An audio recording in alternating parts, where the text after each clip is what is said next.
kamati kuu imepokea barua ya msajili wa vyama vya siasa iliyoandikwa kwa katibu mkuu wa chama chetu na kutafakari kwa kina.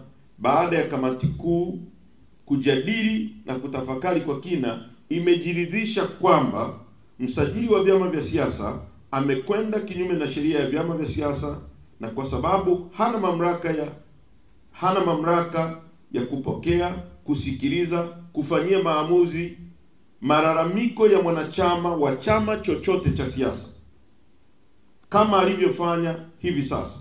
Maamuzi yake baada ya kamati kuu kutafakari imesema ni batili na haitafuata maamuzi hayo aliyofanya kwa chama chetu.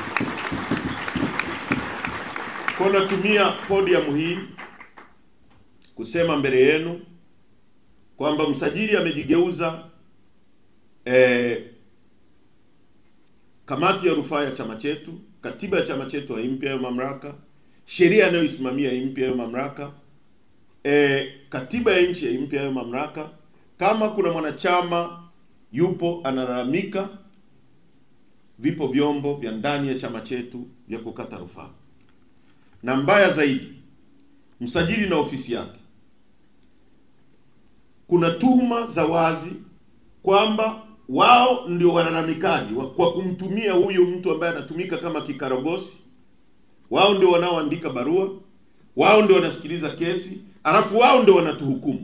Chama chetu hakiko kwenye hizo level, kimekataa kufuata maagizo hayo, na katibu mkuu wa chama chetu ni yule tuliyempitisha kwenye baraza kuu la chama tarehe 23 mwezi wa kwanza mwaka huu. Full stop. Kwa hiyo hilo ni azimio la kwanza la kamati kuu ya chama chetu ambalo imetafakari kwa kina, na kwa sababu hatujavunja sheria yoyote. Kwa kutumia hadhara hii Watanzania wajue hivyo, na huo ndio msimamo, hatutarudi nyuma hata nukta moja.